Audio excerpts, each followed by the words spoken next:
नमस्कार। चर्चा में आप सभी का स्वागत है। चर्चा में आज हम एक ऐसे विषय को उठा रहे हैं जिसपे हमारी चिंता बहुत जायज़ है और ये विषय है समाज में हिंसक प्रवृत्ति का बढ़ना।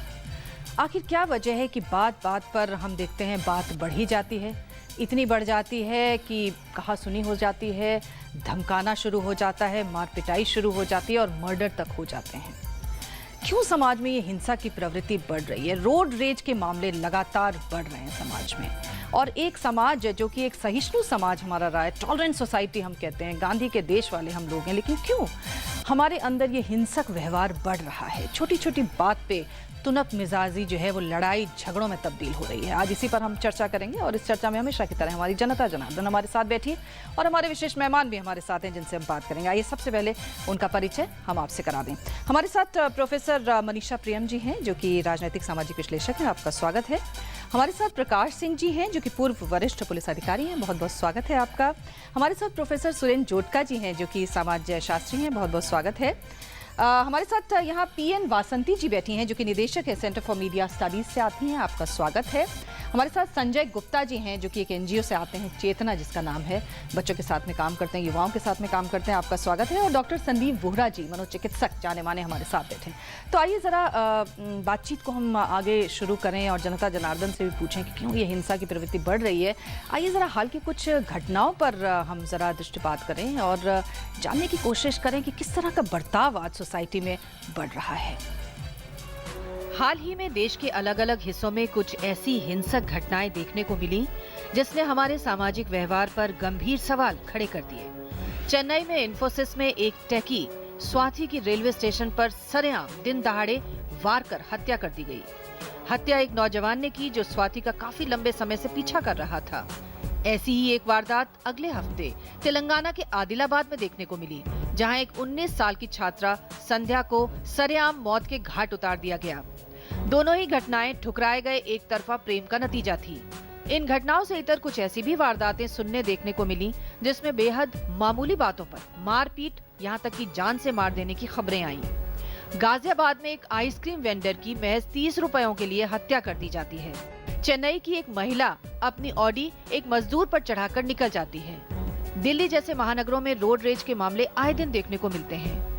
अध्ययन बताते हैं कि रोड रेज के मामलों में ज्यादातर युवा शामिल होते हैं। 38% रोड रेज हाई स्पीड के कारण, 13% रेड लाइट जंप की वजह से, 13% पीछे से टक्कर के कारण और 25% गाड़ी का लगातार पीछा करने से होते हैं।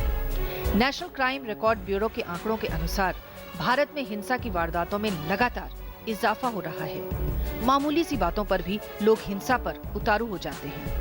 वैज्ञानिक शोध के मुताबिक हिंसक व्यवहार का प्रमुख कारण व्यक्तिगत अहंकार है, जिस पर ठेस लगते ही इंसान मरने मारने पर उतारू हो जाता है। दूसरी बड़ी वजह हितों का टकराव है। अभावहीनता या अत्यधिक महत्वाकांक्षा भी इंसान के आचरण को हिंसक बना रही है, जबकि शहरों में हिंसक व्यवहार का एक मुख्य कारण अर्बन स्ट्रेस या शहरी जिंदगी की जद्दोजहद भी है। हिंसक व्यवहार, और ये हिंसक व्यवहार हम देख रहे हैं कि हमारे बच्चों में, युवाओं में तेजी से बढ़ रहा है और ये ग्राफ जो है ऊपर ही ऊपर जा रहा है। आइए इसके कारणों की पड़ताल करते हैं और हम एज अ सोसाइटी क्या कुछ कर सकते हैं इसकी भी बात करते हैं। हमारे साथ प्रोफेसर मनीषा प्रियम जी हैं। मनीषा जी, क्यों ये ऐसा नहीं है कि मतलब हिंसक व्यवहार कोई अभी नया शुरू हुआ, लेकिन ये ट्रेंड बढ़ रहा है और इसके बहुत सारे कारण गिनाए जा सकते हैं जिसकी वजह से हम देख रहे हैं बच्चों में, युवाओं में, बड़ों में ये मारपीट कर देना, अपना बदला ले लेना और मतलब अभी फैसला कर देना, ये वाली चीज़ें बढ़ रही। क्या कारण मानते हैं आप इसके? देखिए, आपका सवाल ये पूछना जो है बहुत महत्वपूर्ण है। मैं ये नहीं मानती कि ये अभी बढ़ रही है और तभी नहीं बढ़ रहा था। कुछ समय से मैं ये देख रही हूँ कि चूंकि संस्थागत रूप से समाज के जिन हिस्सों को हमको ज़्यादा देखना चाहिए उनको हम कम देखते हैं और समझते हैं कि एक्सेप्शनल चीज़ है कि हिंसा जो है वो बढ़ रही है। मैंने अभी बिल्कुल, हमारे यहाँ चमचमाती विश्वविद्यालय जो है वो दिल्ली में है, लेकिन दिल्ली में जो विश्वविद्यालय नहीं है उनमें से कुछ के छात्रावासों के इर्द गिर्द मैंने जाके अपना काम करना शुरू किया। आप विश्वास नहीं करेंगी, और मुझे ये दिखा कि लगभग 20 वर्षों से हमारे देश के कुछ दिग्गज विश्वविद्यालय, बिल्कुल इलाहाबाद विश्वविद्यालय को आप देख लें, पटना विश्वविद्यालय को देख लें, अलीगढ़ मुस्लिम विश्वविद्यालय को देख लें, इन सब के छात्रावासों में छात्रों में आपसी जो झड़प होती है उसमें बातचीत का दौर नहीं होता। अलीगढ़ मुस्लिम विश्वविद्यालय में बताया उन्होंने कि हमारे यहाँ तो हम रामपुरी चाकू लेके और इतने स्किल्ड हमारे यहाँ हैं कि हम जेड एक्टर बना देते हैं और अतड़ी लिए। तो अगर जिस विश्वविद्यालय में आप ये देखिए कि नेशनल मूवमेंट के समय लैंड ग्रांट्स दी गई और एक तरह से विश्व स्तरीय वहाँ पर एग्रीकल्चर पर या भारत के मिडिवल एजेस की हिस्ट्री पर एक तरह तो बहुत बड़ा शोध हो रहा है, लेकिन उसकी सामाजिकता क्या है कि वो रामपुरी के रस में वो रस एकदम लिप्त है। वहाँ के पटना यूनिवर्सिटी में अंबेडकर हॉस्टल जो है उससे दूसरे स्टूडेंट्स पानी और नाली के अधिकार के ऊपर जो है वो बमबारी होती है। तो ये एक्सेप्शनल नहीं है, ये नॉर्मल स्टेट है। लेकिन हमारे यहाँ रिपोर्टिंग जो है वो अब दिखला रही है कि अभी ये बढ़ा, तभी ये बढ़ा, वेल्थ बढ़ा, तब ये बढ़ा। मेरा ये मानना है कि समाज के जिन हिस्सों में हमारे यहाँ केयर की राजनीति होनी चाहिए थी, सोशल पॉलिसी होनी चाहिए, वो हमने उनको छोड़ दिया कि जाओ तुम किसी तरह पल जाओ। तो हॉस्पिटल के या मानसिक रोग के जो चिकित्सक हैं उनके दरवाजे तो इस तरह खटखटाए जा रहे हैं, जो एक्सेप्शनल एक आधा केसेस के लिए जाने चाहिए थे वो हम टूट टूट के उनके पास जो है पुलिस के थाने में कम चीजें जानी चाहिए। दो हॉस्टल्स के बीच में बातचीत हो सकती है, तो क्यों ये विध्वंसकारी राजनीति जो है उन हिस्सों में समाज की हो रही है जहां की एक क्रिएटिव किस्म के जीवन यापन की ट्रेनिंग होनी चाहिए थी, उसको तो आप तोड़ देते हैं, खंडित कर देते, फिर अरे यहाँ वायलेंस दिख गया, अरे वहां वायलेंस दिख गया, एनगल्फ्ड है वायलेंस से। क्योंकि जो सोशल स्ट्रक्चर्स आपके नॉर्मल जीवन यापन में लिप्त एकदम रोजमर्रे की रामायण वहां रोज की जिंदगी की अच्छी होनी चाहिए थी, वहां आपने तोड़ करके और खंडित कर दिया। तो बाकी समाज में आपको आज यहाँ दिखता है, कल वहां दिखता है। टैक्सी ड्राइवर्स का जो बतलाती हैं, बढ़िया पढ़े लिखे टैक्सी ड्राइवर्स होना चाहिए। कुछ प्रोफेसर्स को अपने स्पेयर टाइम में टैक्सी ड्राइविंग का काम करना चाहिए कि दिखे कि बढ़िया टैक्सी ड्राइविंग क्या हो सकती है। कुछ महिलाओं को टैक्सी ड्राइविंग करनी चाहिए। आप तोड़िए इन मानकों को, फिर ये खुद बदल जाएंगे। सही कह रही हैं आप। हमारे साथ प्रकाश जी बैठे हैं। प्रकाश जी, बात जब इस तरह के व्यवहारों की आती है तो पुलिस का रोल तो जाहिर है बात आती है, लेकिन ये भी बात सही है कि सिर्फ पुलिस ही सब कुछ नहीं कर सकती, लेकिन हाँ, पुलिस भी कुछ कर सकती है। हमने देखा है कि स्थितियां जो हैं आउट ऑफ कंट्रोल हो जाती हैं और वो हिंसा में तब्दील हो जाती हैं। और आपने तो कुछ रिपोर्ट वगैरह भी बनाई थी, ये जो जाट आंदोलन के दौरान जो हिंसा हुई थी। क्या मानसिकता देखते हैं और पुलिस का क्या रोल देखते हैं आप इस तरह की चीज़ों को कंटेन करने में? देखिए, पुलिस का रोल ऐसे तो प्रिवेंटिव होता है, पर सामान्यतः घटना होने के बाद ही हम देखते हैं पुलिस की भूमिका दिखती है। हिंसा हो गई, किसी की मृत्यु हो गई, कहीं बलात्कार हो गया, उसके बाद पुलिस उसके बाद मौके पे पहुंचती है सिचुएशन आउट ऑफ कंट्रोल और उसका निराकरण करने के लिए, और उसमें जो कुछ उस स्टेज पे फायर फाइटिंग हो सकती है, इन्वेस्टिगेशन हो सकता है उसके लिए। पर मूल कारण क्या है? सवाल तो ये है कि आखिर हिंसा की घटनाएं हो क्यों रही हैं, और जो प्रवृत्तियां हैं उसका पुलिस पे कोई नियंत्रण नहीं है। देखिए, वो उन प्रवृत्तियों को जन्म कुछ और कारण दे रहे हैं, उन प्रवृत्तियों से जो विस्फोट होता है उससे निपटने के लिए फिर पुलिस आती है। तो सवाल यह है कि वो प्रवृत्तियां क्यों होती हैं। मेरे विचार से 3 मुख्य कारण हैं। एक तो परिवार में संस्कारों को न देना। जी।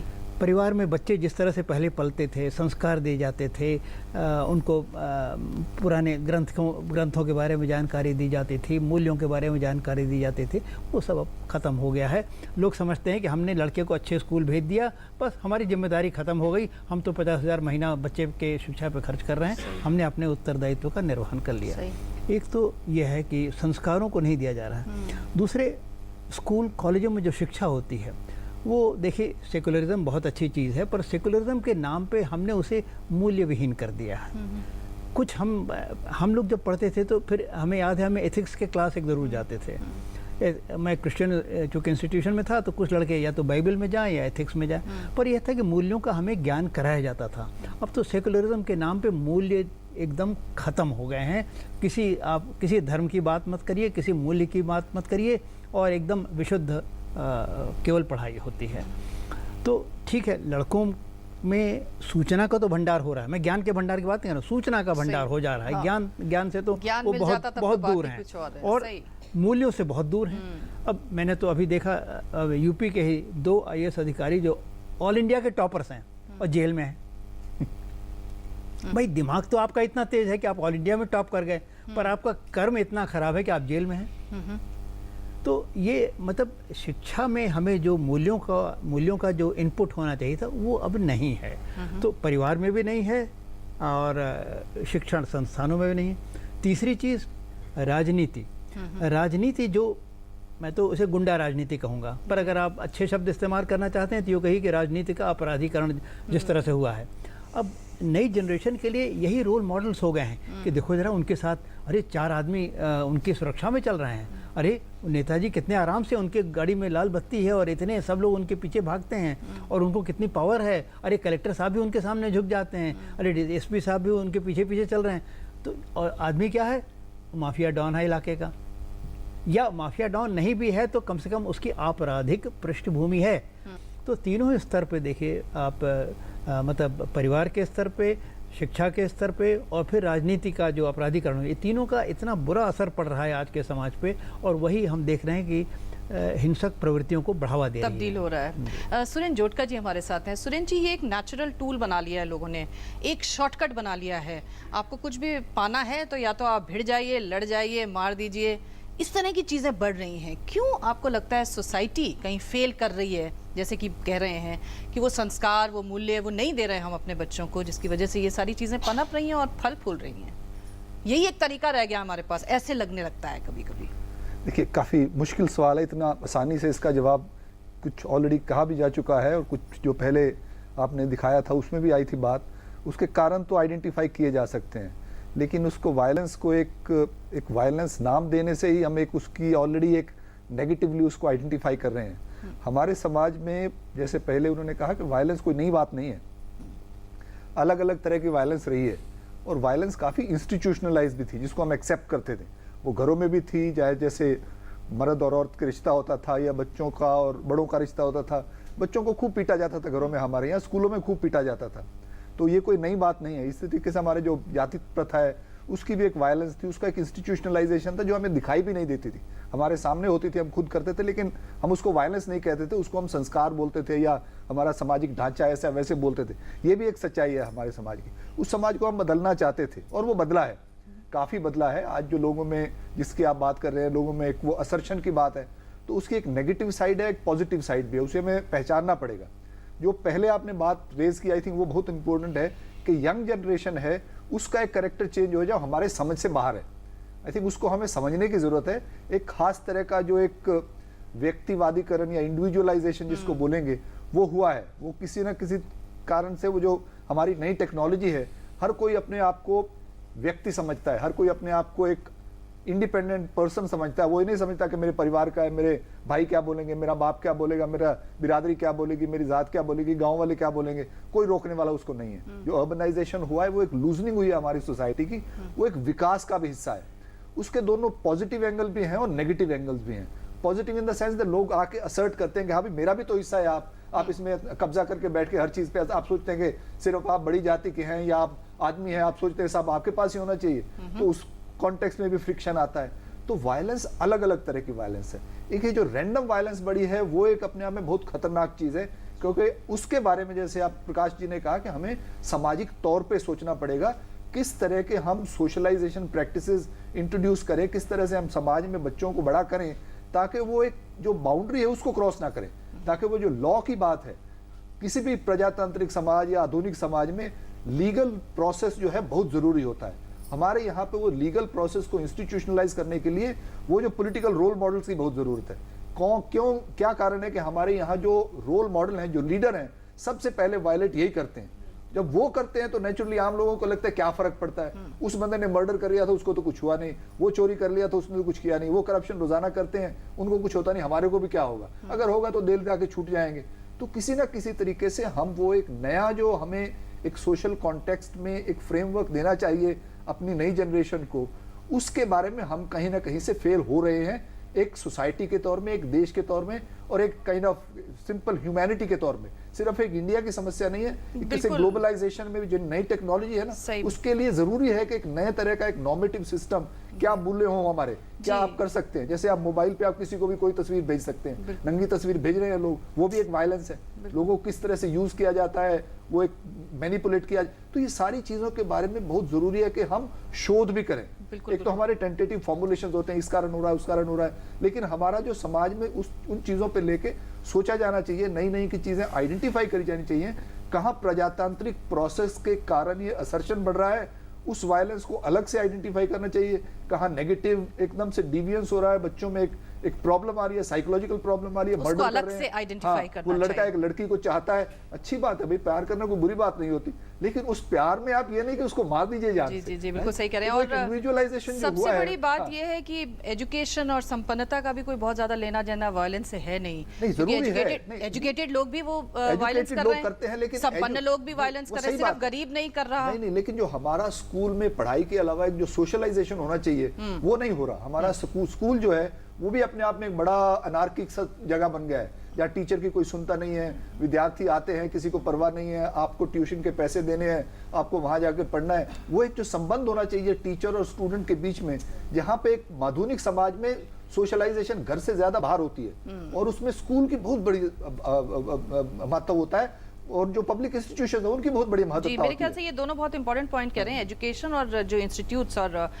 पब्लिक इंस्टीट्यूट्स की बात कर रहे हैं। हमारे साथ वासंती जी हैं। वासंती जी, आप तो मीडिया को बहुत देखती परखती हैं, जानती हैं, समझती हैं। आजकल जो ब्रेकिंग न्यूज का दौर चला है उसमें लगता है कि सब कुछ ब्रेक करने के लिए ही आप निकले हुए हैं। ये ब्रेकिंग हमारे अंदर चल रही सही है, है। अंदर भी चल रही है और बाहर भी करना चाहते हैं हम ब्रेक, हम हर चीज को ब्रेक करना चाहते हैं, इसी वजह से हम बहुत ज्यादा वायलेंट हो रहे हैं। आपका क्या निष्कर्ष है, खासतौर से मीडिया का कितना बड़ा रोल है इसमें? मीडिया अवेयर तो कर रही है, लेकिन ये सारी चीजें भी कहीं मीडिया के जरिए और ज्यादा आगे बढ़ रही हैं, जो लोगों के दिमागों में घर कर रही हैं। क्या मानती हैं आप? मैं ये मानती हूँ, जैसे प्रोफेसर साहब ने बोला कि आजकल जो सोशलाइजेशन बच्चों का हो रहा है, एक बहुत इम्पॉर्टेंट कंपोनेंट मीडिया है। बच्चे आजकल स्कूल के बाद मीडिया के साथ स्पेंड करते हैं, चाहे वो इंटरनेट पे हो, चाहे वो टीवी पे हो, चाहे वो सिनेमा देखते हो। तो ये एक बहुत ही इम्पॉर्टेंट बात है कि जो हमारे मीडिया में दिखाई दे रहा है। हम सब जानते हैं कि जब हम छोटे थे हमको दादा दादी की कहानियां सुनाई देती थी। आजकल की जो कहानियां, हम स्टोरी टेलर्स है, वो मीडिया है। हमको जो स्टोरीज सुनने को आती हैं, हम इसी से सीखते हैं कि हमारी ज़िंदगी आगे जाके कैसे रहेगी, उस पर क्या दिखाया जा रहा है। ये एक बहुत ही इंपॉर्टेंट मुद्दा है। आपने न्यूज़ की बात करी, मैं न्यूज़ ही नहीं, मैं एंटरटेनमेंट की भी बात करना चाहूँगी। हमारा शो एक्चुअली जब केबल टेलीविज़न इंडिया में आया था, उसी समय पार्लियामेंट के लिए हमने एक स्टडी करा था। उस समय भी ये कंसर्न था कि वायलेंस क्या बढ़ेगा बिकॉज ऑफ मीडिया। बट उस समय का मीडिया और इस समय का मीडिया आप कंपेयर करेंगे, एज मैम सेड अर्लियर, कि देयर इज़ अ वेरी बहुत ही महत्वपूर्ण ये है कि वायलेंस का कंपोनेंट बहुत ज़्यादा बढ़ गया है।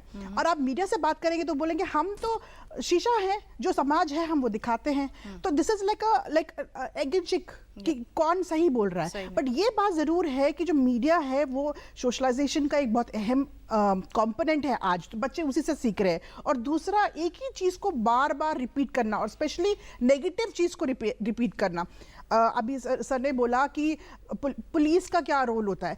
ये एक और इम्पॉर्टेंट चीज़ है कि पुलिस से कॉन्सिक्वेंसेस क्या होंगे। मैंने कुछ गलत किया, आई कैन गेट अवे, मेरे को पनिशमेंट होगी नहीं होगी। कैसे एक आदमी बस अपना गाड़ी चला के गरीबों पे निकल जाता है और उसको जेल होती है नहीं होती है, और वो कैसे बच जाते हैं। ये भी एक इम्पॉर्टेंट कंपोनेंट है कि आज बच्चे देख रहे हैं कि मैं कुछ भी करके निकल सकती हूँ without any consequences. So I think हमें चर्चा हर एक डिफरेंट कंपोनेंट पे करनी है एट डिफरेंट लेवल्स।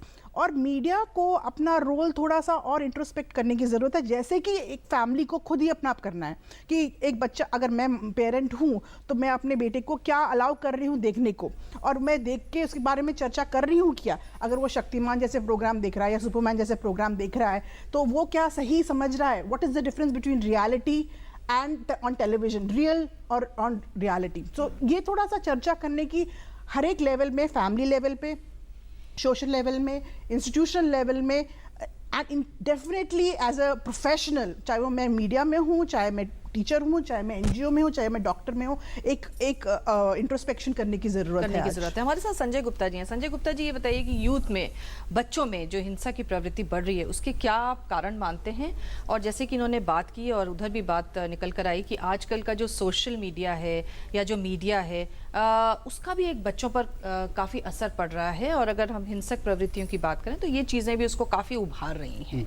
आपका क्या एक्सपीरियंस है इस मामले में? देखिए, इसमें पहले तो थोड़ा सा एक ये भेद देखते हैं। जनरली जैसे जब हिंसा की प्रवृत्ति की बात होती है तो खासकर बच्चों में, यूथ में ये मान लिया जाता है कि कुछ खास तरह के बच्चे, या जैसे वो अंडर प्रिविलेज बच्चे हैं या सड़कों पे रहते हैं, शायद वो ज़्यादा हिंसक हैं, या आम ग्रुप। एक तो ये मिथ है मेरे ख्याल में। हिंसा तो हम देख रहे हैं सब जगह पे इस समय जो है कमोवेश देखी जाती है। एक जो हमारा अपना एनालिसिस है, खासकर क्योंकि हमारा ज़्यादातर काम ऐसे बच्चों के साथ है जो ज़्यादातर बेसहारा हैं या लैक ऑफ पेरेंटिंग सपोर्ट है, कि उनके पास एंगेजमेंट प्लान नहीं है। अगर आप देखें पुराने, आपके किसी भी दिल्ली जैसे किसी भी शहर के किसी भी कोने में जाइए, आपको एक युवा या यूथ एक मतलब या तो मोबाइल से खेलता हुआ मिलेगा या आइसोलेशन में दिखाई देगा, या कुछ बैठे हैं तो आपस में कुछ बात कर रहे हैं। उनके पास कोई ऐसा कंस्ट्रक्टिव एंगेजमेंट प्लान नहीं है जिसमें वो अपनी पूरी ऊर्जा या अपनी शक्ति लगा सके।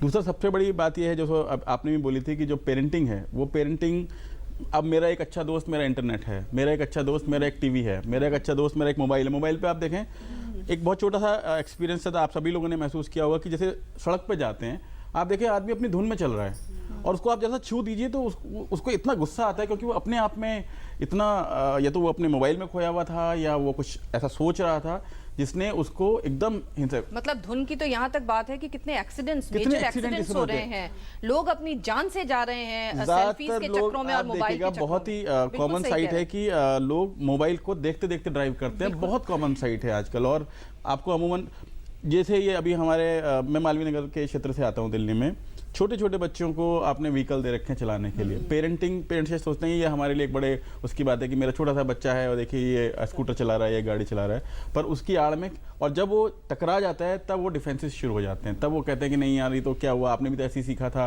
आपने भी तो ऐसी, जरूरी थोड़ा कि आप सीख के पैदा हुए थे। तो बहुत सारी ऐसी बातें हैं जो हमारे को कॉन्टेक्चुअली फिट नहीं बैठती। तो मैं समझता हूँ जो युवा है आज की तारीख में वो थोड़ा लॉस्ट है। उसके बाद अगर एंगेजमेंट हो, रोल मॉडल की कमी है, पीयर प्रेशर ज़्यादा है, नई चीज़ों को करने का उत्साह है, उसको कुछ ना कुछ ऐसा चाहिए कि जो मैं कुछ नया करूं, तो वो ये सारी चीज़ें जो हैं आपको हिंसा की तरफ ले जाती हैं और धीरे धीरे आप कब इसके विक्टिम हो जाते हैं आपको पता ही नहीं चलता। डॉक्टर संदीप वोरा, अक्सर हम देख रहे हैं कि नाक पे गुस्सा रहता है और जब ये नाक से उतरता है तो फिर ये मतलब कुछ भी एक्सट्रीम वायलेंट उसमें नजर आता है। देखिए अभी तक जो बात हुई उसमें सामाजिक कारणों की बात की गई, तो मैं कुछ मनोवैज्ञानिक पहलू पे डालना चाहूँगा रोशनी।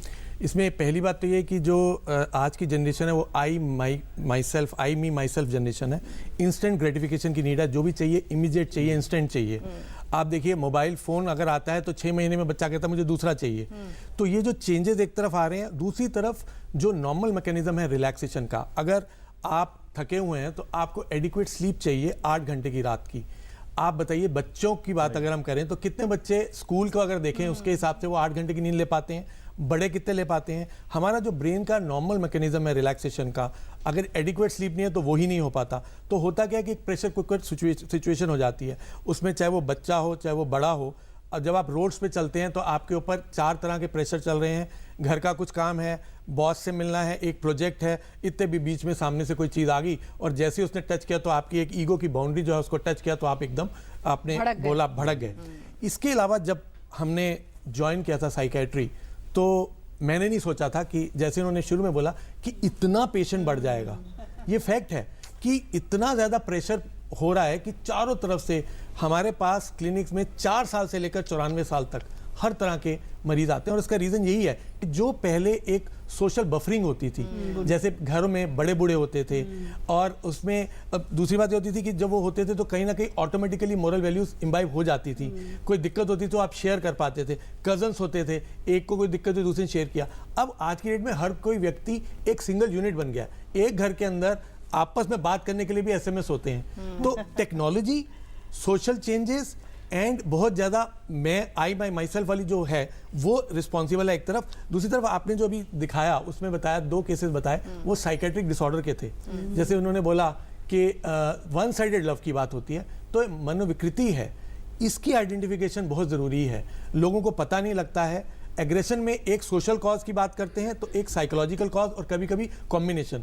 तो identification of the mental disorder at the earliest अगर होता है तो हम आइडेंटिफाई करके उनको ट्रीट कर सकते हैं, वो भी मिसिंग होता है। जी हाँ, बिल्कुल डॉक्टर साहब ने सही इसके कारणों को पकड़ा है। तो क्यों भड़कते हैं हम, क्यों गुस्सा आता है हमें, क्यों हम हिंसा पर उतारू हो जाते हैं, और इसके कारणों की हम जांच पड़ताल कर रहे हैं। जनता जनार्दन की भी राय लेंगे कि क्यों इस तरह का व्यवहार हम कर रहे हैं सड़कों पे, घरों में, बाहर। एक छोटा सा ब्रेक लेते हैं चर्चा में और तुरंत हाजिर होते हैं। आप देखते रहिए चर्चा में।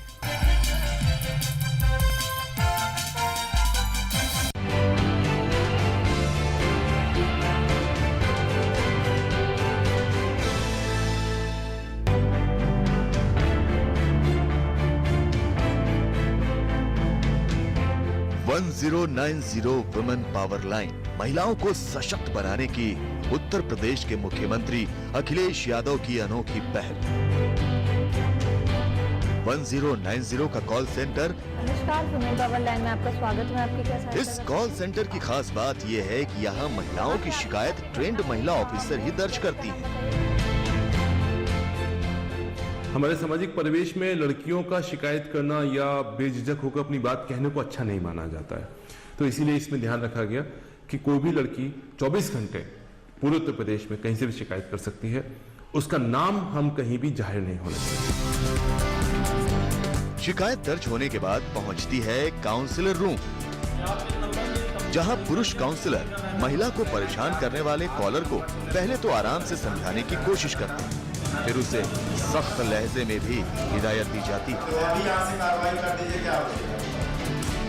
सीनियर स्कूल से लेकर कॉलेज तक की लड़कियों को 1090 पावर लाइन अपनी मुहिम में शक्ति परी या पावर एंजल बनाकर वॉलंटियर की तरह जोड़ रही है। मैंने इससे लाभ उठाया है, तो इसलिए मुझे भी कुछ ना कुछ तो गिवन करना ही चाहिए। तो जब ये मुहिम हुई कि पावर एंजल्स को ढूंढा जा रहा था, उस टाइम मेरे ख्याल से 2013 की ये बात है, तो फिर मैंने कहा कि हाँ, why not, I would love to be a part of it. साथ ही महिलाएं 1090 ऐप अपने फोन पर डाउनलोड भी कर सकती हैं और राह चलते होने वाली छेड़खानी की शिकायत फौरन दर्ज करके मनचलों को मौके पर ही गिरफ्तार भी करवा सकती हैं। आपको राह चलता कोई भी बंदा परेशान कर रहा है, अगर आप 1090 में कॉल कर देते हैं तो वहां से आपको तुरंत 1090 की सारी सेफ्टी चीजें अवेलेबल हो जाएंगी।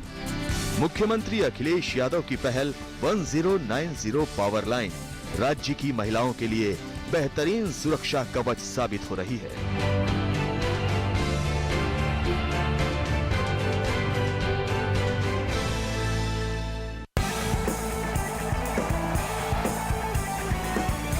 मजबूती का सुल्तान, टेक्निक का सुल्तान, माइलेज का सुल्तान, भरोसे का सुल्तान,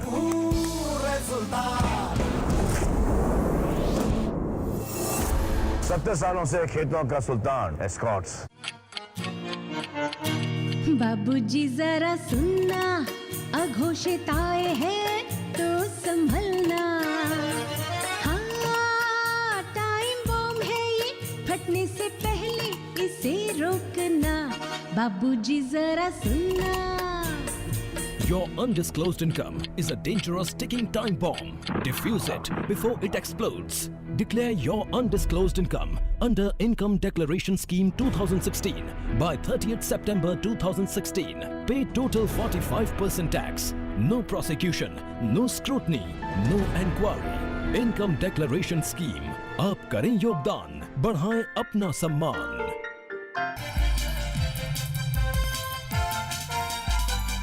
चर्चा में एक बार फिर से आपका स्वागत है और ब्रेक पे जाने से पहले जैसे कि डॉक्टर साहब कह रहे थे कि एक प्रेशर कुकर वाली सिचुएशन हो गई है, तो इस प्रेशर कुकर में से ये स्टीम कैसे निकालें हम? क्या ये कोई हिंसा की तरीका हो सकता है जिससे ये स्टीम निकले या कोई और भी तरीके हो सकते हैं? आइए ज़रा जनता जनार्दन की राय लेते हैं। जी, हमारे साथ में कुछ लोग यहाँ बैठे हैं जो अपनी बात कहेंगे। बैठी जी, बताइए क्यों हम इतने ज़्यादा एग्रेसिव हो रहे हैं, क्यों हम इतना वायलेंट हो रहे हैं? बैठिए जी, बताइए। ये सबसे पहले जो मैं बात करूंगा वो शिक्षा की करूंगा। अच्छा। शिक्षा में जो है हम लोग भूल गए हैं कि हमें पढ़ाना क्या है। हम बच्चों को जो है जिंदा रहने का तो सिखाते हैं, जीना रहना नहीं सिखाते। जिंदा रहने के लिए जो भौतिक वस्तुओं की बात करते हैं, उनको स्किल पढ़ाते हैं, किसी को MBBS कराते हैं, किसी को BTech कराते हैं, किसी को TV सिखाते हैं, लेकिन उनको जीना नहीं सिखाते। जीना अगर उनको आ जाए तो वो जिंदा रहना और ये जो हिंसक प्रवृत्ति हो रही हैं ये सारी की सारी बिल्कुल ख़त्म हो जाएंगी। अब जिंदे रहने के लिए भौतिक वस्तुओं के पीछे लोग भाग रहे हैं, बच्चे भी भाग रहे हैं, बड़े भी भाग रहे हैं, लेकिन अगर जीना उसको आ जाए तो निरंतर सुख की प्राप्ति हो जाए। और निरंतर सुख की प्राप्ति कब होगी? जब वो भूतकाल की जो पीड़ा है और भविष्य काल की चिंता है उसको छोड़ देगा। और उसको छोड़ जी। मेरे ख्याल से मनीषा जी से पूछ लेते हैं यहाँ पे। मनीषा जी, ये शिक्षा में जीना नहीं सिखा रहे लोगों को, आप स्किल सिखा रहे हैं, 10 तरह की चीजें सिखा रहे हैं। एक चीज में बड़ी हंसी आ रही है मुझे एक्चुअली, ये सेल्फी और मोबाइल से उतना डर नहीं लगता। क्योंकि एक जमाने में मैं जब थोड़ा मेरी उम्र कम थी, आपके जैसी बिल्कुल जवान चुलबुली सी थी, तब इनलैंड और पोस्ट कार्ड नाम का एक टेक्निक था, तो कुछ चिट्ठियां ही लिख के और मुझे मेरे प्रेम पति मिल गए। और जब वो पोस्टमैन आता था तो अगर मेरे पिताजी वरांडे में कहीं घूम रहे हों तो लगता था कि इस बार का तो गया। तो अगर मेरी बेटी 20 साल बाद वो SMS भेज के उसको अगला मिल जाता है, मुझे कोई आपत्ति नहीं है। और मुझे एक इतनी बड़ी चीज जो कुछ टेक्नोलॉजी से चल रहा हो, इससे इतना डर भी नहीं लगता। हम जब छोटे थे तो हमको रेडियो की टेक्नोलॉजी सिखाई जाती थी और बताया जाता था कि तुम तालाब में जाओ और ये फेंको पत्थर और ऐसे ऐसे चलेगा, तरंग निकलेंगे। कोई और टेक्नोलॉजी आ गई है, और टेक्नोलॉजी आ रही है, इजाद मनुष्य का दिमाग है, वो इजाद करेगा। तो जीना और जीना वो सब सिखाया जा रहा है। सवाल ये है कि केवल ये लैब्स नहीं है, ट्रीटमेंट नहीं है, बच्चे जो है वो समाज से बनते हैं। आप उनके साथ बातचीत करो, कलेक्टिव एक्शन करो, वो मैं बहुत महत्वपूर्ण समझती हूँ। और यहाँ मैं एक उदाहरण देती हूँ टैंजेंट पे, लेकिन आप देखिएगा जीना सीखना ये होता है। निर्भया से ये पूरा शहर मचल उठा, हमने प्रोटेस्ट बहुत किए, लेकिन उसके बाद मेरा पूरा दिमाग, क्योंकि मैं यहाँ नहीं बता सकती, बाद में आपको बताऊंगी, मेरे हिसाब से निर्भया कुछ समय से दिल्ली में बन रहा था।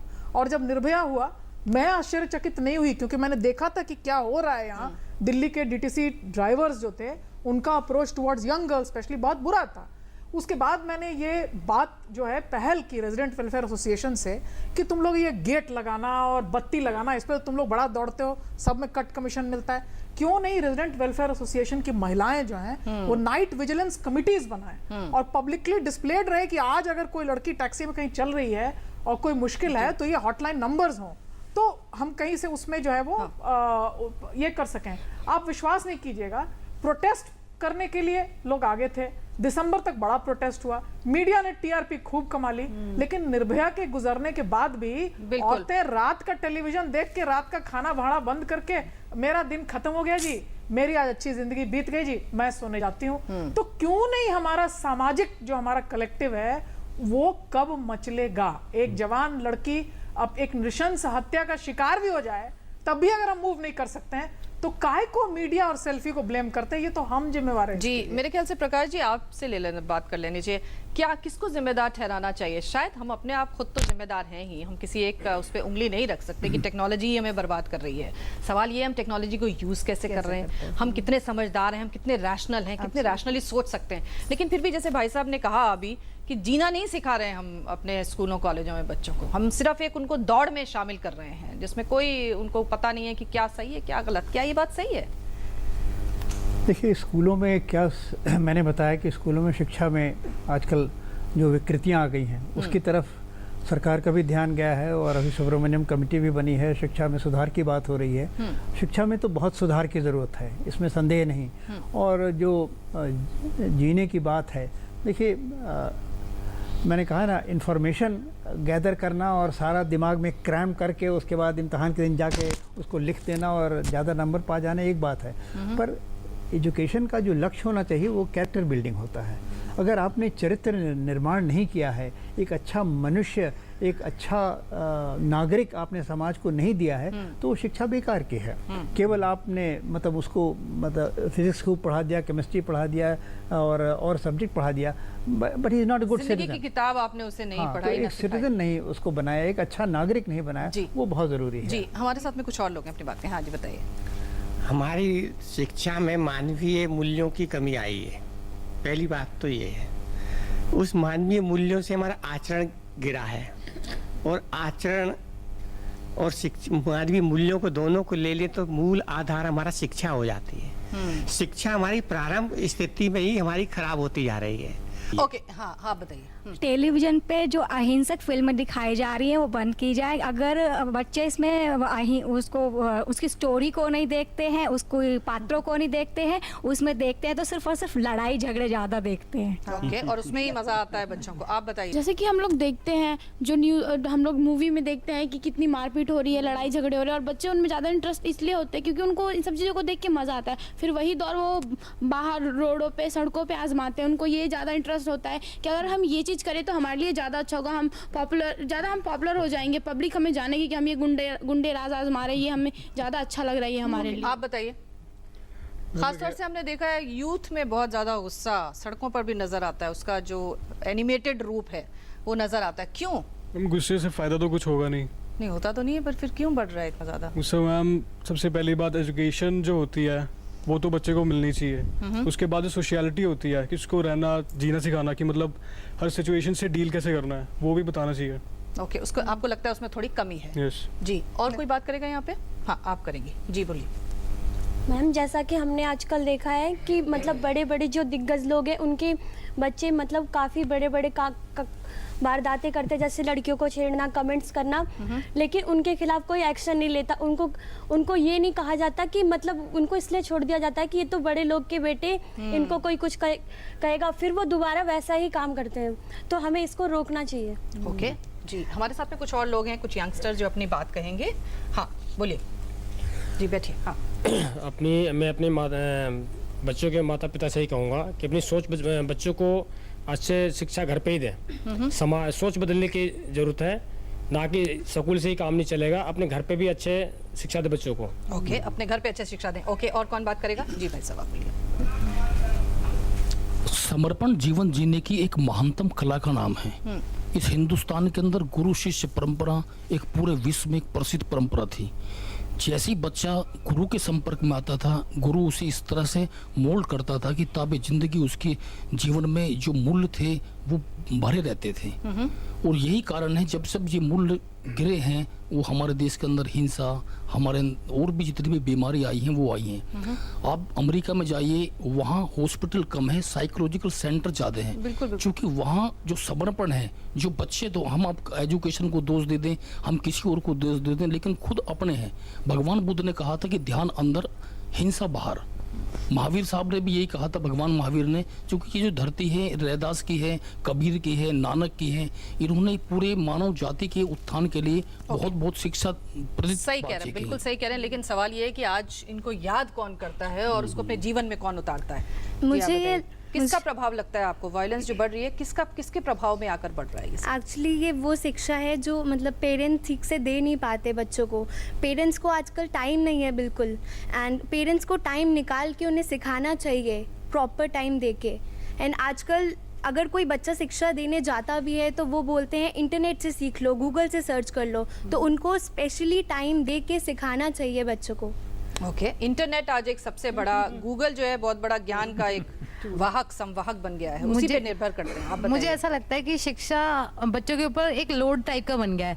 बहुत ज़्यादा भगाया जा रहा है शिक्षा को तेज़ी से, बट बच्चों के ऊपर ऐसा प्रेशर डाला जा रहा है जिससे वो ओवरलोड हो जा रहा है। उसकी वजह से भी उनके माइंड पर स्ट्रेस आ रहा है और जिसकी वजह से वो वायलेंस होते हैं। ओके, हाँ बोलिए। मेरा मानना भी यही है कि जो मेनली जो अहिंसा जो कारण है वो ये है कि हमें कोई समझ नहीं पा रहा है। हम सोचते हैं हमारे माँ बाप हमें समझेंगे, कभी कोई कारनामा, कोई बाहर कुछ होता है तो हम समझते हैं हमारे माँ बाप हमें उस चीज़ में समझेंगे, हमें सही समझेंगे, लेकिन वो सही नहीं समझते। इस वजह से हमें अकेलापन आता है, कहीं ना कहीं हमारे माइंड में फ्रस्ट्रेशन होती है, इरिटेशन होती है, जो वो बाहर निकलती है। जी, मेरे ख्याल से डॉक्टर साहब से यहाँ पूछ लें। डॉक्टर साहब, ये जो फ्रस्ट्रेशन आ जाता है, बड़ी जल्दी बच्चों में फ्रस्ट्रेशन आ जाता है, वो बहुत जल्दी बोर हो जाते हैं, उनको नई नई किक्स चाहिए, और जब वो नहीं मिलती तो फिर उनका जो व्यवहार है वो बहुत इरिटेटिंग हो जाता है, और वही इरिटेशन जो है फिर अलग अलग मैनिफेस्टेशन, चारों तरफ से सेंसरी ओवरलोड, ये चीजें बहुत बढ़ रही जी। चारों तरफ से सेंसरी ओवरलोड है, इंफॉर्मेशन बहुत ज़्यादा है, पढ़ाई का प्रेशर है, पेरेंट्स और बच्चों के बीच में बातचीत होती नहीं है, और बच्चों के पास कोई एक नॉर्मल रिलैक्सेशन का मैकेनिज्म नहीं है। उसके ऊपर इतना ज़्यादा लाइफस्टाइल बच्चों का ऐसा है जिसमें इनएडिक्वेट स्लीप है। ये सारी चीज़ें जब मिलती हैं तो आपके ब्रेन पर आपकी स्ट्रेस हैंडल करने की कैपेसिटी कम हो जाती है। उसके अलावा बच्चों का ब्रेन जो है वो इम्पल्सिव होता है। 18 साल तक ब्रेन की जो डेवलपमेंट होती है उसमें छोटी छोटी बात पर तुनक मिजाजी आप कर सकते हैं। साथ ही साथ अगर आपने किसी वजह से आपकी कंपनी खराब है और आपने ड्रग्स या अल्कोहल का नशा कर लिया तो वो सारी चीज़ें मैग्नीफाई हो जाती हैं। तो इन सब चीज़ों का मिश्रण है जिसको देख के हमको लगता है कि जो चीज़ें इस तरह की हैं वो बढ़ती हैं। साथ ही साथ कई बारी बहुत कॉमन है कि बच्चों के अंदर रिकॉग्नाइज्ड डिसऑर्डर्स होते हैं। मैं हर बार ये बोलता हूँ वो टोटली जो recognisable from a clinicians perspective वो मिस किए जाते हैं। Attention deficit hyper activity disorder, conduct disorder, learning disability जो जैसे तारे ज़मीन पे दिखाया गया। तो बच्चों के ऊपर जब प्रेशर आता है और बच्चे वो आउटलेट उनकी, वो बेचारा एक बच्चा पढ़ नहीं सकता तो वो एग्रेशन में कन्वर्ट होता है। जी वासंती जी, आप कुछ मैं बोलना चाहती थी कि आज जैसे बोल रहे हैं कि पेरेंटिंग नहीं होती है और जीना हम सिखाते नहीं हैं, ये टीवी से आजकल हम सब कुछ सीखते हैं, क्योंकि टीवी आजकल हमारा और इंटरनेट, दो चीज़ें हैं। जो यूथ है वो ज़्यादा इंटरनेट से और जो बड़े हैं वो ज़्यादा टेलीविज़न से। हम जीना आजकल वहाँ से सीख रहे हैं। आप सीरियलों में देखिएगा कि एक ही चीज़ को कैसे we have analysed Telugu serials और हिंदी सीरियल्स को, और एक एपिसोड में 40 to 50% से ज़्यादा कैसे स्कीम करो, कैसे उसको मारो, कैसे उसको गालियां दो, the amount of scheming, amount of, and उससे जो बेनिफिट होता है, द अमाउंट, ये सब वैल्यूज और नीतियां जो आप बोल रहे हैं, जो पहले जमाने में हमारे ग्रैंड पेरेंट्स और पेरेंट्स हमको समझाते थे स्टोरी से या बातचीत से या इंटरेक्शन वो से, मिसिंग, वो एकदम कंप्लीटली मिसिंग है। आजकल हम लोग की पेरेंटिंग हमारी मूल्य यहीं से मिल रहा है, and that is a very scary tendency. और बहुत कॉमन है कि मैं अपने पेशेंट्स को जो स्ट्रेस होता है उनको बोलता हूँ आप ये सब सीरियल नहीं देखिए, क्योंकि वो एक्चुअल में, वो जब पूछो क्या देख रहे हैं, मैं क्राइम पेट्रोल देख रहा हूँ, वो पूछे क्या देख रहे हैं, मैं वो सास बहू का झगड़ा देख रहा हूँ। मैं कहा अगर आप ये चीजें देखोगे तो कॉन्शियसली एंड सबकॉन्शियसली आपके माइंड पे रहेगा। दूसरी बात है, जैसे उन्होंने सही फरमाया कि सारी चीजें अगर हमारी ग्रैंड पेरेंट्स और पेरेंट्स नहीं, अगर मीडिया है तो आप देखिए हर दूसरे दिन जो सो कॉल्ड रोल मॉडल्स हैं उनके लड़ाई झगड़े टीवी पे चल रहे होते हैं। इसने उसको ये कहा, उसने ये कहा, तो कहां से हमको कोई एक रिलैक्स एटमॉस्फेयर नजर आ रहा है? कहीं पे नहीं। तो चारों तरफ से जो बम्बार्डमेंट है वो नेगेटिव और एग्रेसिव है, जिसका रिफ्लेक्शन बिहेवियर में होता है। संजय जी एक बात और बताइए, मतलब हम देख रहे हैं कि शहरीकरण हो रहा है, बहुत सारे लोग शहरों की तरफ आ रहे हैं, वो बहुत सारे दिल में सपने लेकर आ रहे हैं और इन सपनों को बहुत तरह से उभारा भी जा रहा है। मतलब आप टेलीविजन देख लीजिए, अखबारें देख लीजिए, नए नए प्रोडक्ट्स आ रहे हैं, इतने तरह तरह के प्रोडक्ट्स आ रहे हैं, हर मन चाहता है कि मैं ये ले लूं, लेकिन आपके पास में तो होता नहीं है। तो जब होता नहीं है तो फिर ये एग्रेशन और दिल में ये जो चीजें हैं कि मैं किसी की छीन के ले लूं, मेरे हाथ में नया मोबाइल होना चाहिए, ये प्रवृत्ति बहुत ज्यादा हम देख रहे हैं कि बढ़ रही है। देखिए, जैसे आपने प्रोडक्ट्स की बात की, तो हमारी तो परवरिश ही इस तरह से की जा रही कि तेरी कमीज मेरी कमीज से सफेद कैसे।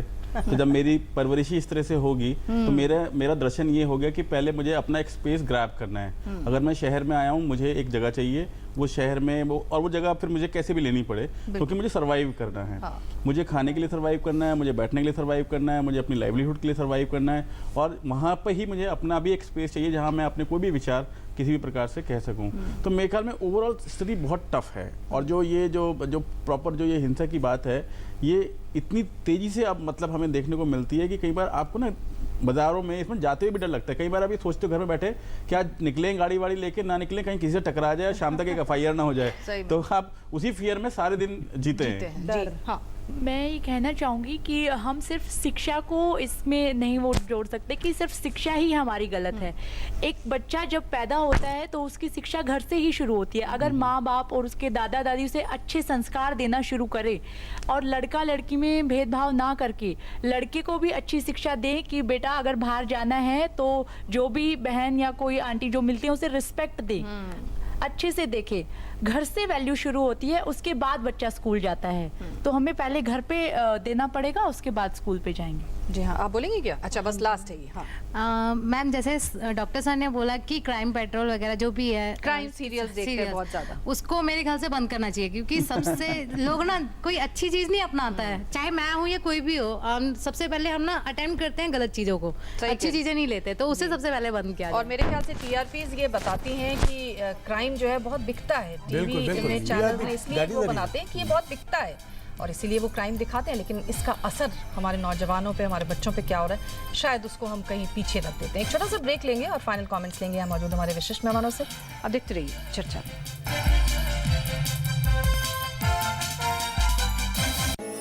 उत्तर प्रदेश के करोड़ों लोगों के चेहरे पर मुस्कान लाने की जिम्मेदारी जिन कंधों पर है, वो कंधे हैं अखिलेश जी के, जिनके प्रयास से सबको साथ लेकर हर समाज, हर वर्ग, हर तबके के लिए योजनाओं की शुरुआत हुई है। किसानों की आर्थिक और सामाजिक सुरक्षा के लिए किसान दुर्घटना बीमा योजना की भी नींव रखी गई।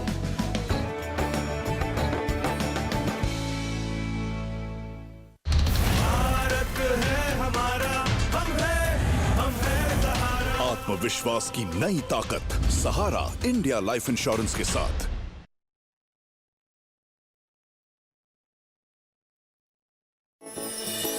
उत्तर प्रदेश के करोड़ों लोगों के चेहरे पर मुस्कान लाने की जिम्मेदारी जिन कंधों पर है, वो कंधे हैं अखिलेश जी के, जिनके प्रयास से सबको साथ लेकर हर समाज, हर वर्ग, हर तबके के लिए योजनाओं की शुरुआत हुई है। निराश्रित महिलाओं को हर महीने पेंशन भी दी गई। इनकी बेटियों की शादी के लिए अनुदान दिया जाता है। जननी सुरक्षा योजना, जननी शिशु सुरक्षा कार्यक्रम, किशोरी शक्ति योजना जैसे कई योजनाएं प्रदेश में चलाई जा रही हैं, जिनसे महिलाएं सशक्त और स्वस्थ हो रही हैं।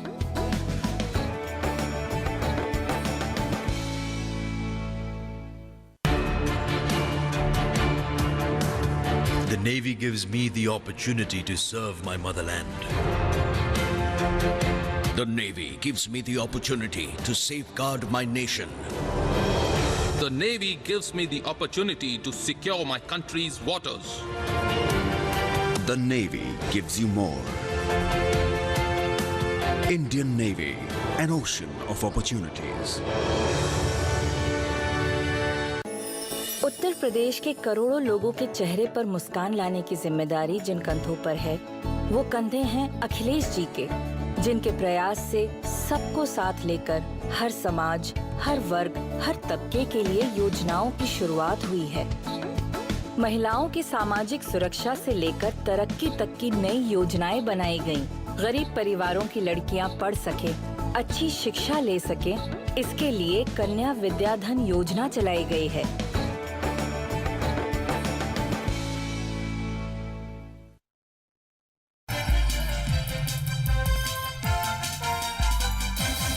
तो कैसे हम एक टॉलरेंट सोसाइटी बने, कैसे इस वायलेंस पर हम लगाम लगा सकें, वो वायलेंस की प्रवृत्ति जो हमारे कहीं वचन में आ जाती है, कहीं हमारे कर्म में आ जाती है, और इसका जो मैनिफेस्टेशन है आज हमें हर घर में, बाहर, सब जगह नज़र भी आ रहा है। फाइनल कमेंट्स लेंगे यहाँ मौजूद हमारे विशिष्ट मेहमानों से।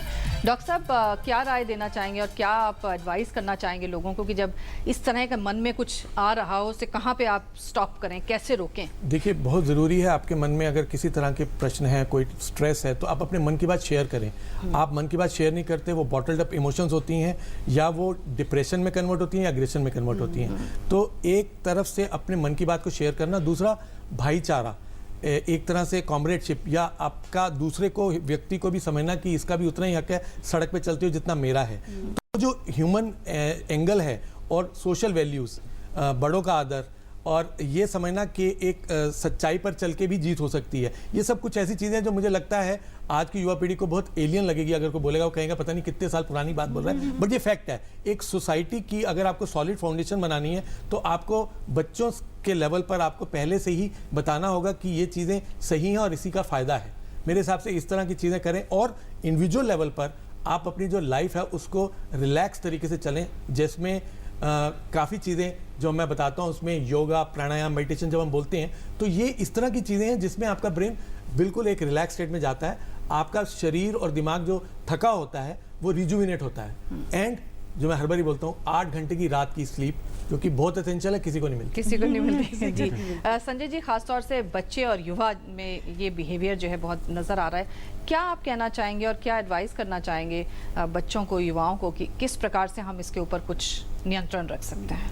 देखिए, 2 चीज़ें इस चर्चा में बहुत अच्छी निकल के आई हैं। एक तरफ हमने बहुत सारे अधिकारों की बात की है, राइट्स की बात की है, उसी में अगर हम रिस्पॉन्सिबिलिटी को भी जोड़ लें, अगर गाड़ी चलाना मेरा अधिकार है तो उसको ठीक से चलाना भी मेरी रिस्पॉन्सिबिलिटी है। अगर मुझे एक मोबाइल मेरे माँ बाप ने दिया है तो उसका सही इस्तेमाल भी मेरी रिस्पॉन्सिबिलिटी है।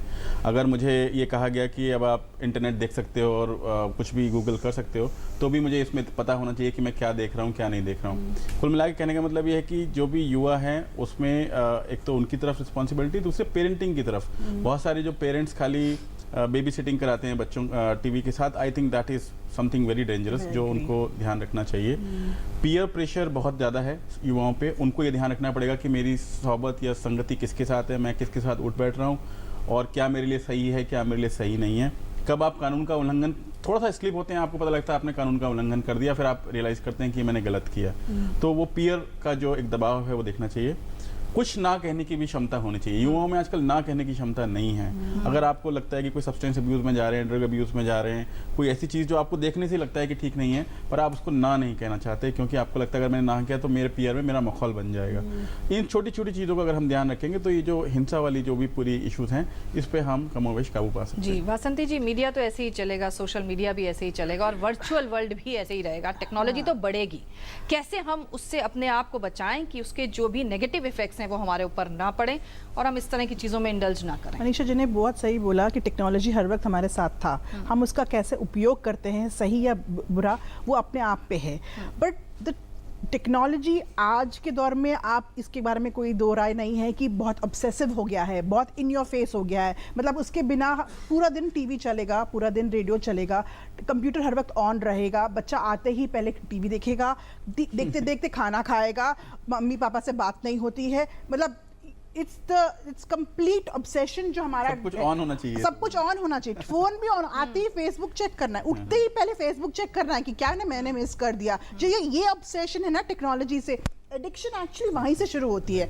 हमें सबसे पहले याद, हम सबको, आई एम नॉट कंप्लेनिंग कि एक को नहीं करना एक को करना है, हम सबको ये याद रखना है कि मीडिया भी एक बिजनेस है, they are there to sell. जैसे मार्केट में जंक फूड है, हेल्दी फूड है, हमें सेलेक्ट करना है कि कौन सा खाना हमारे लिए ठीक है, वैसे ही मीडिया को भी ऐसे ही कंज्यूम करना है कि कौन सा मीडिया हमारे लिए सही है, क्या मुझे देखना चाहिए, कितना देखना चाहिए, कितना पोर्शन में मुझे खाना चाहिए, मतलब 1 घंटा से कम देखना चाहिए। आज का बच्चा 2 घंटे से ज्यादा टीवी देखता है हर दिन, वो कितना खतरनाक हो सकता है उसके मानसिक के लिए। कम बता रही हैं, इससे ज्यादा एवरेज, हाँ, बहुत ही खतरनाक है। तो इसका संतुलन एक्चुअली वहां से अगर शुरू होता है तो मेरे को लगता है कि काफी कुछ हम उस पे कर सकते हैं। जी जोटका जी, वो कहते हैं ना कि आजकल दोस्त जो हैं वो अपने तो रह नहीं गए आसपास के, वो फेसबुक के दोस्त ही आपके दोस्त हैं। और जैसे कि अभी बात कर रहे थे कि SMS और व्हाट्सएप पे हम अपने आपस में भी बात करते हैं, तो ये सोसाइटी तो है, ये सब चीज़ें प्रेशर कुकर वाली सिचुएशन तो बन रही है, फिर भी कैसे एज अ सोसाइटी हम सफल कर सकते हैं अपने आप को, उस तरफ कोशिश कर सकते हैं, क्या सुझाव देना चाहेंगे आप? सबसे पहली बात तो ये है जो डॉक्टर साहब ने भी कहा कि ये कोई यूथ का प्रॉब्लम नहीं है, ये कोई पेरेंट्स का प्रॉब्लम नहीं है, ये कोई स्कूल का प्रॉब्लम नहीं है, ये कोई मीडिया का प्रॉब्लम नहीं है, ये समाज की समस्या है और हम सब लोग उसमें शामिल हैं। ये हमारे बच्चे ही नहीं हैं जो एडिक्ट हैं, हम भी एडिक्ट हैं। आजकल के जो पेरेंट्स हैं वो भी उसी रेस में पार्टिसिपेट कर रहे हैं और वो जिस तरह का हमने समाज बनाया है पिछले 20-25 साल में, खासतौर पे जिस डायरेक्शन में हम जा रहे हैं उसके बारे में चर्चा करनी बहुत जरूरी है। किस तरह का हम विकास चाहते हैं, किस तरह का समाज बनाना चाहते हैं। जो गैर बराबरी बढ़ी है हमारी समाज में, जिस तरह का मध्य वर्ग हमने बनाया है, और मध्य वर्ग जिस तरह से प्राइवेट गेटोज में वो अपना रह रहा है, गेटेड कम्युनिटीज में रह रहा है, जिस तरह से रोल मॉडल्स हम बना रहे हैं, हम समाज में किस तरह से आपस में चर्चा करनी शुरू करें, किस तरह का भाईचारा समाज में आए। कोई भी दुनिया में ऐसा समाज नहीं है जिसमें लोग अकेले जी सके। अभी तक वर्चुअल कम्युनिटीज भी बन रही हैं, लेकिन किसी ना किसी तरीके से उस पर सोचा जाना चाहिए एज ए सोसाइटी। जैसे हमारे यहाँ तो पेवमेंट्स तक नहीं है, यूरोप में जाइए, शहरों में जब शहर प्लान किए जाते हैं उसमें प्लान किए जाते हैं स्पेसेस कि यहाँ पे शाम को बैठ के बूढ़े आपस में बात कर सकेंगे, यहाँ पे बच्चे खेलेंगे, यहाँ पे 15 से 20 साल के बच्चे खेलेंगे, और बहुत सारा स्पेस होता है जहाँ पे जस्ट आप बैठ जाइए, आप जाके लेट जाइए। पार्क्स हैं, बड़े बड़े पार्क्स हैं। तो ये जो सोशल स्पेसेस का डिजाइनिंग करना है, किस तरह का समाज बनाएंगे, किस तरह के रिफॉर्म्स चाहिए हमारे को, कौन है जो आगे बैठ के किससे बात करेगा, किस तरह के मूल्य हम बनाएंगे। मीडिया तो उन्हीं को लेगा ना, पेरेंट्स उन्हीं को लेंगे। हम सिखाएं क्या बच्चों को, हमें भी मालूम नहीं है कि क्या सिखाएंगे, पेरेंट्स को क्या मालूम है। हाँ भी अचीव करना है आपको, बच्चे को IIT में दिला दो, IIT में चला जाएगा, 5 लाख 10 लाख की सैलरी शुरू से मिलेगी। पेरेंट्स बेचारे क्या करेंगे, वो लग जाते हैं उसी रेस में। वो तो यही चाहते हैं कि बच्चों का सबसे भला हम कर सके, जैसे कर सकते हैं, जैसा सोसाइटी में चलन है। तो वो समाज में किस तरह से हम ये ढांचा बनाए जिसमें सिर्फ मटेरियल पोजेशन एक अल्टीमेट गोल ना बन जाए, जिसमें पर्सनल सक्सेस अल्टीमेट गोल ना बन जाए। अल्टीमेट गोल हो किस तरह से हम इकट्ठे रह सके एक दूसरे के साथ, ताकि एक दूसरे की इज्जत करें, प्यार करें और एक खुशी से रह सकें। किस तरह से एक दूसरे को आदर करना सीखें, किस तरह से एक दूसरे की डिग्निटी को, किस तरह से एक प्रजातांत्रिक समाज बनाए। हमने प्रजातांत्रिक एक राजनीतिक ढांचा तो बना लिया, लेकिन प्रजातांत्रिक समाज में नहीं ढाल पाए। प्रकाश जी, खासतौर से जो प्रजातांत्रिक समाज की बात है, ये जो गैर बराबरी वाला समाज है, उसमें से भी ये सारी चीजें निकल कर आ रही हैं। फाइनल कमेंट्स में आप इस तरफ कुछ कहना चाहेंगे? गैर बराबरी वाले समाज की जो बात आपने कही, जो हैव्स और हैव नॉट्स की बात है, आज जैसे माओइस्ट आंदोलन चल रहा है सेंट्रल इंडिया में, करीब 7 राज्य प्रभावित हैं। तो ये लड़ाई भी एक तरह से असमानता की लड़ाई है, इनइक्वालिटी की लड़ाई है, डिस्पैरिटी की लड़ाई है, और मिनरल रिसोर्सेज की लड़ाई है, ज़मीन की लड़ाई है कि आप हमारी ज़मीन हमसे ले लेते हैं, जंगल में हमें जो हक है वो हमें नहीं देते, मिनरल रिसोर्सेज हमारे आप एक्सप्लॉयट करते हैं पर उसका रिटर्न हमको नहीं मिलता है, सारा बाहर जा रहा है। तो असमानता से भी समाज में एक संघर्ष पैदा होता है और वो भी एक हिंसा का एक कारण बनता है। और मोस्ट वायलेंस इस समय आप जानते हैं कितनी व्यापक है, और केंद्र सरकार और राज्य सरकारें भी इसको कितनी बड़ी समस्या मानती हैं। ये भी एक वायलेंस है जिसकी तरफ मतलब इसका एकमात्र उपाय है, ठीक है, पुलिस एक्शन, काउंटर इंसर्जेंसी, वो सब अपनी जगह है, पर अगर सामाजिक और आर्थिक स्तर पे उन कारणों का निदान नहीं किया गया तो ये माओइस्ट मूवमेंट चलता रहेगा, जैसा कि पिछले 60 साल से तो चल ही रहा है। जी मनीषा जी। थोड़ा सा आशावादी हूँ, क्योंकि मेरा तो अभी जन्म हुआ, मुझे यही समाज बहुत अच्छा लगता है और मुझे जो यंग वंस हैं वो बहुत अच्छे लगते हैं, तो और थोड़ा नोकझोंक करना भी अच्छा लगता है। पहली बात मैं ये कहती हूँ कि केवल योगा प्राणायाम नहीं, यूं ही स्पोर्टी बन जाइए। और यहाँ मैं उदाहरण देती हूँ कि दार्जिलिंग में हम स्कूल्स देख रहे थे, वहाँ काले वाले जो रबर बैंड होते हैं उनके गुच्छे बांध के मैंने बच्चों को देखा कि वो अपने नीज से यूं खेलते हैं। तो मैंने ये समझा कि उनके बड़े लचीले बदन हैं और वो कॉन्स्टेंटली उनके पास नहीं होने के बावजूद भी रबर बैंड के गुच्छे से फुटबॉल खेलते हैं। और भाईचुंग भूटिया की पैदाइश उसी जगह की है। और बिना किसी बिग रिफॉर्म, मेगा स्टेट, बिना पॉलिसी, जो कि तकनीकी काम में अपना रोजी रोटी के लिए करती हूँ, उस सब के बिना वहाँ स्पोर्ट है, एक खुशनुमा सा माहौल है। दूसरी बात मैं जोधका साहब से नोकझोंक करती हूँ कि भाईचारा नहीं, बहन चारा भी, और चारा गान भी बड़ा मजा आता है। मैं अपने बचपन की मैंने यहाँ बॉम्ब वाले वर्ड सुने, पेरेंट्स, टाइम, क्वालिटी टाइम। अरे मुझे तो 10-12 साल तक मुझे पता ही नहीं था कि मेरे माँ बाप कौन है। मैं अपने नानी के साथ पलती थी तो गर्मी की छुट्टियों आपकी, लेकिन गर्मी की छुट्टियों में जब हम गांव जाते थे तो किसी के पुआल के ढेर में रात में सोए होते थे, और हमने एक फॉर्मूला साइंस का इजाद किया कि जाड़े में फलाने का पुआल का ढेर जो है उसमें अगर कुत्ते को लेके सोया जाए तो बिल्कुल ठंड रात भर नहीं लगेगी। तो इस तरह के फॉर्मूले आप इजाद कीजिए। जरूरी नहीं है कि ये पेरेंट क्वालिटी टाइम, अगर मेरा पेरेंट बेवकूफ़ है, क्वालिटी टाइम नहीं बिताना चाहता है, मैं क्यों अपनी ज़िंदगी जो खारिज कर दूं। लेकिन आखिरी बात जो मैं कहती हूँ वो नक्सलवाद के लिए कहती हूँ। और यहाँ मैं आपको बतलाऊँ कि दंतेवाड़ा में स्कूल का एक एक्सपेरिमेंट हुआ, और ये काम हमने डिपार्टमेंट फॉर एडमिनिस्ट्रेटिव रिफॉर्म्स के लिए गुड केस का हमने काम किया, जो लाल बहादुर शास्त्री एकेडमी में भी पढ़ाया जाता है। और यहाँ आप देखेंगे कि भयानक बिल्कुल वायलेंस के बीच में, वैसा वायलेंस जो मैं बयान नहीं कर सकती, उसमें एक बड़ी मांग जो है वो स्कूली शिक्षा की मांग थी। और माएँ जो बाजार थे, वीकली हाट जो लगते थे, गोंडी हलबी बोलती हुई माएँ, वो अपने बच्चों को उस हाट में एक तय जगह पे छोड़ जाती थी कि वहाँ के डिस्ट्रिक्ट कलेक्टर, उनको ही पता था कि दूसरे दिन सुबह तक उठा के ले जाएंगे और उन बच्चों का पालन पोषण राज्य करेगा, लेकिन राज्य उनको शिक्षा देगा। तो मैं एक प्रवृत्ति जो आप लोगों में देख रही हूँ कि पहले के टीचर ऐसे करते थे, पहले टीचर डंडा मारते थे, लेकिन अब पूरा समाज ही जो टीचर ही को डंडा मारना चाहता है। मैं आपको बतलाऊं कि दंतेवाड़ा में भी जो समाज है, जो आखिरी समाज भारत का प्रजातंत्र बना रहा है, वो चाहता है कि हमारे बच्चों को कम से कम न्यूनतम शिक्षा तो मिल जाए। अपना डंडा आप शिक्षकों पे मत चलाइए, कुछ अच्छा वहां से भी निकल सकता है। और नाउम्मीदी की जिंदगी जीना बंद कर दीजिए। प्रॉब्लम्स के लिए सॉल्यूशंस ढूंढिए, ज्यादातर सामाजिक और कलेक्टिव सॉल्यूशंस ढूंढिए, भाईचारे में नहीं, केवल चारा में ढूंढिए, वो भी आपको अच्छा करेगा। जी बहुत सही कहा मनीषा जी ने। और फिर वही बात आ जाती है, वो सकारात्मकता की आनी चाहिए, पॉजिटिव एनर्जी की आनी चाहिए, वो सुबह कभी तो आएगी। इस फ्रेज के साथ हमें ख़त्म करना चाहिए। और फिलहाल चर्चा में आज हम यहीं विराम देंगे। अगले हफ्ते एक नए विषय के साथ मुलाकात करेंगे। तब तक के लिए इजाज़त दीजिए, नमस्कार। थैंक यू सो मच, बहुत बहुत शुक्रिया आप सभी का।